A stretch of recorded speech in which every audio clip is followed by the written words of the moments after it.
फिर स्पष्ट कर दूं सभी को, उपराज्यपाल के अभिभाषण पर इस प्रकार की हरकत जो यहाँ की गई वो सर्वथा निंदनीय है।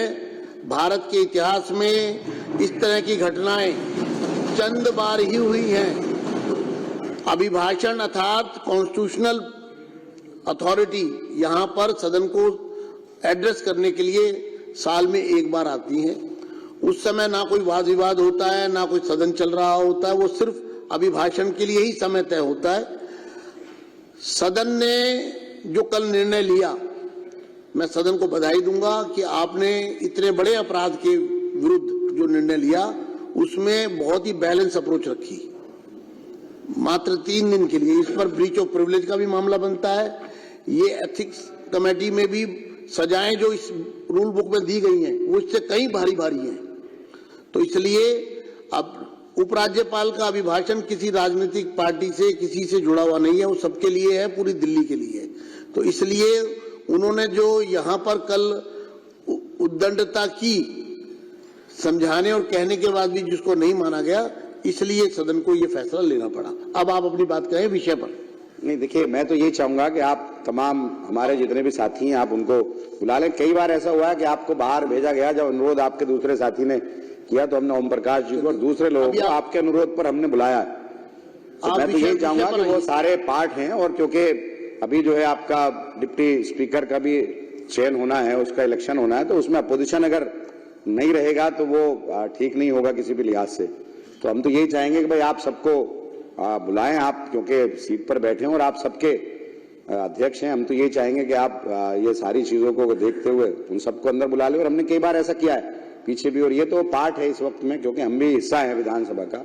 और बड़ी अच्छी बात है कि दिल्ली की जनता ने विषय पर आपको चुनकर के भेजा है, और हम खैर मकदम करते हैं इसका, जनता ने कहा। और हम यही चाहेंगे कि आप तमाम तबकात के साथ में जो भी हैं कार्य करें, और हम मुख्यमंत्री जी से भी और तमाम मंत्री से और तमाम विधायकों से हमारी तो ये रिक्वेस्ट रहेगी, ये दरखास्त रहेगी कि आप दिल्ली की जनता के लिए काम करें। और मैं एक और बात करना चाहूंगा, देखिए जिस तरह से मैं यहाँ मौजूद हूँ, सीएजी पर बात करनी है, मुझे सीएजी पर बात करनी है, तो करिए। मैं ये करना चाहूंगा कि जिस तरह से कोई निकम्मा कह रहा है, कोई बेईमान कह रहा है, कोई निकम्मी सरकार कह रहा है, तो इस तरह की भाषा का इस्तेमाल नहीं होना चाहिए। इस तरह की भाषा का इस्तेमाल नहीं होना चाहिए। और आपके मुख्यमंत्री ने बोले और ऐसे शब्द किसी के कान सुन नहीं सकते थे। आप लोगों ने कोई लज्जा नहीं छोड़ी, निर्जल होकर तुम लोगों ने बदतमीजियां सदस्य बैठ जाएं, बर्दाश्त की, और आज आप सदस्य बैठ जाएं। ओपी शर्मा जी, कर्नल जी, बिरसा जी, आप विषय पर आ रहे हैं या मैं अगला? मैं सीएजी रिपोर्ट पर बात कर रहा हूँ। सीएजी पर आइए। ये इस तरह से बात ना करने दी जाए, चलिए, ये अच्छी बात नहीं है। नहीं, आपको मैं मर्यादा दे रहा हूँ। हम लोग 5 मिनट आपके हो गए हैं, आप समय का सदुपयोग करें, सीएजी पर बात करें। देखिए, सीएजी रिपोर्ट सदन में पेश हुई और उस पर मैं चर्चा सुन रहा हूं, और मैं देख भी रहा हूं कि सीएजी रिपोर्ट में जो कहा गया है, पिछले 2 साल से ये शराब घोटाले पर आए दिन ये तमाम चीजें आ रही हैं, और हमारे दिल्ली सरकार के करैक्टर को जिस तरह से बदनाम किया गया, जिस तरह से करैक्टर असैसिनेशन किया गया, वो सबके सामने है। और आप इसी को करके आज सरकार में आए हैं। तो अब हम तो ये चाहते हैं कि जब आप सरकार में आ गए हैं तो आप जनता का काम करें, जनता के मुद्दों को भटकाए ना। आपने 2500 रुपए का वादा किया, 2500 रुपए की आप वादे को पूरा करें।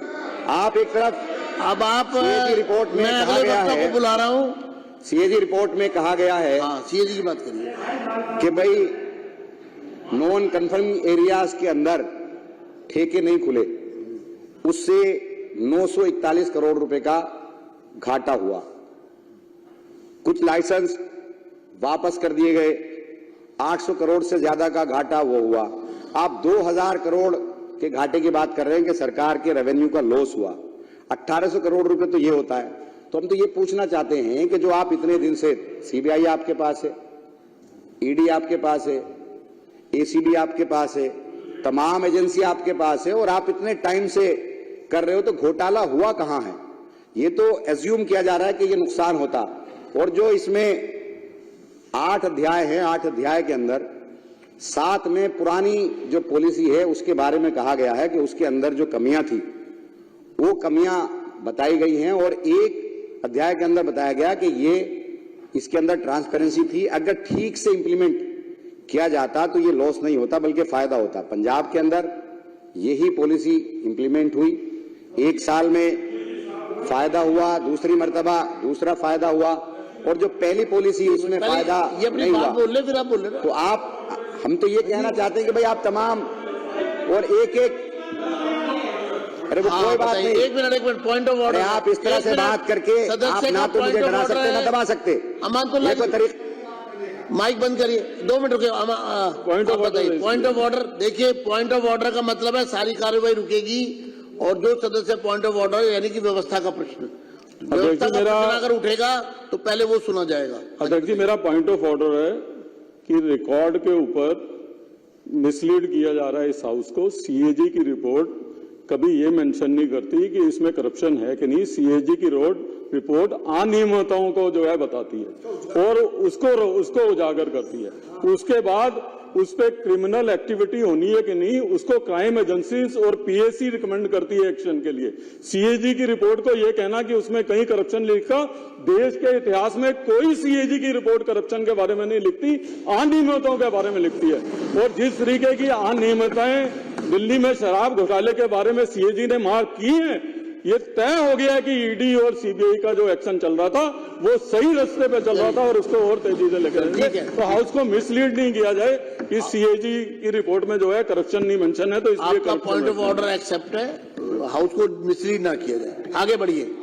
मिसलीड नहीं कर रहा है, मेरा सिर्फ कहना यह है कि सीएजी की रिपोर्ट में तो ये अज्यूम किया गया, ये जो है नॉन कम्युनिटी एरियाज के अंदर दुकानें खुलने किसने नहीं दी, कि क्या दबाव बनाया गया। पहले साल के अंदर ही सीबीआई ने एफआईआर दर्ज कर ली, ईडी ने एफआईआर दर्ज कर ली, गिरफ्तारियां शुरू हो गई।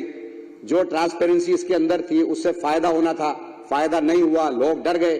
तो ये तो तमाम एजेंसियां आपके पास थी और इन्हीं एजेंसियों का इस्तेमाल करके आज आप सरकार में आ गए और सरकार में जिन वादों के साथ आप आए वो वादे आप पूरे कर नहीं रहे हो। 2500 रुपए महिलाओं को देने की बात आपने की थी, वो आप वादा पूरा कर नहीं रहे हो। जो आपने काम करने की बात की थी वो आप कर नहीं रहे हो।